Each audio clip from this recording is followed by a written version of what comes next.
Good afternoon, everyone. I am J.R.A. Abuesa. I am here to report the neural basis for observational learning mirror neurons in the brain in a Unit 3, Chapter 6. The important question for the understanding the neural basis for observation learning by human is this. Does the human brain contain mirror neurons? In an early study, a group of neuroscientists in Los Angeles, California, pulled data from 7 fMRI studies in which people observed and imitated simple finger movements.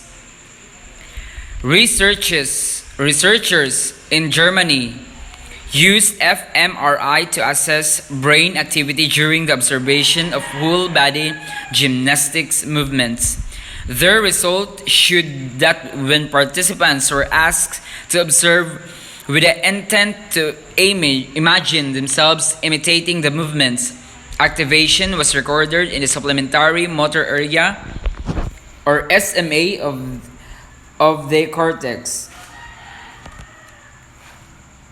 Observing skill demonstration. A common guiding principle for demonstrating a skill is that the demonstrator should perform the skill correctly. Why would more accurate demonstration lead to better learning? Okay, the question here is why would more accurate demonstration lead to better learning? Two reasons are evident for the research literature.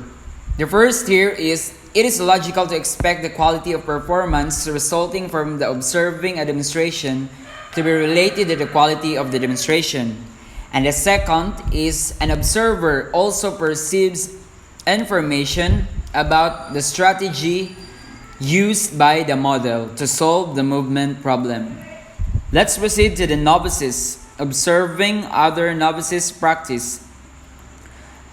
Although the theoretical predictions and empirical evidence indicate that it is preferable for beginners to observe skilled demonstrators, evidence indicates that beginners can derive learning benefits even from observing unskilled demonstrators, especially if both observers and the models are beginners.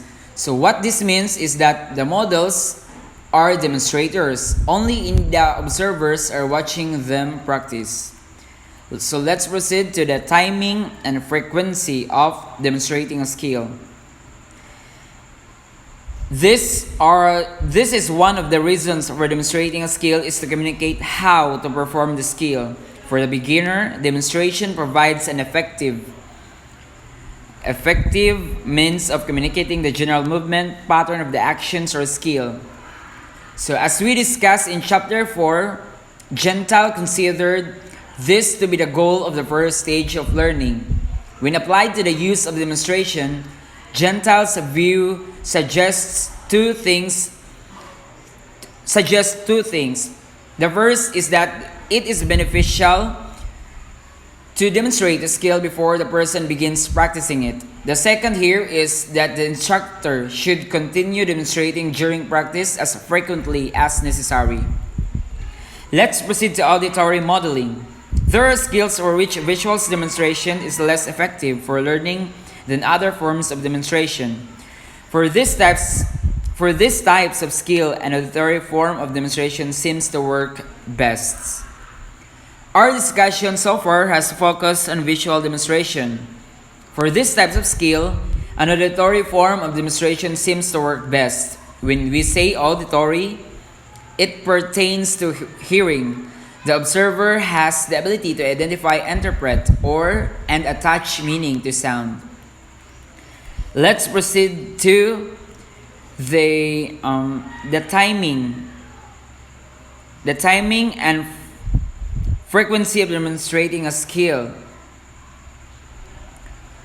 One of the reasons for demonstrating skill is communicating how performance skill for the beginner provides. Demonstrating skill provides. No.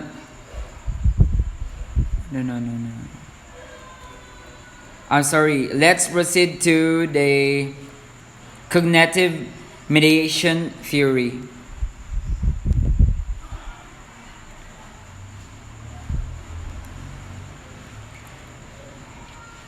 According to Bandora,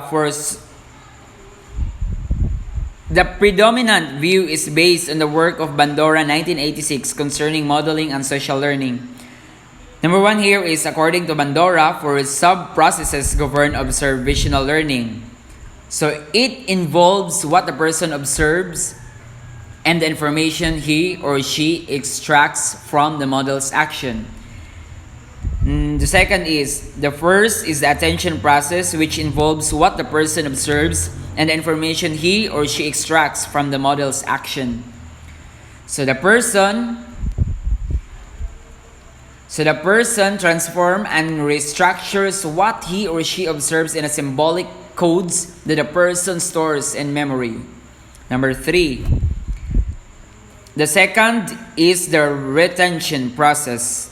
So it means that the person transforms and restructures what he or she observes in symbolic codes that the person stores in memory.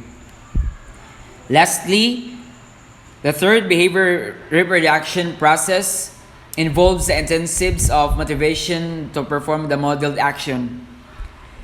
It is during it the person translates a memory representation of the modeled action and turns into a physical action.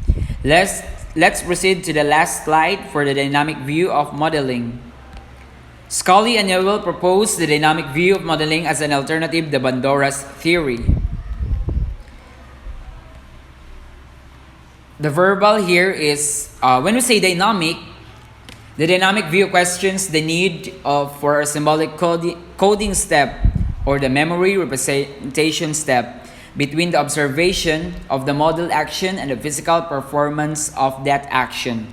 We have here the verbal instruction and cues. Verbal instruction rank with demonstration is a commonly used means of communicating to the people how to perform motor skills.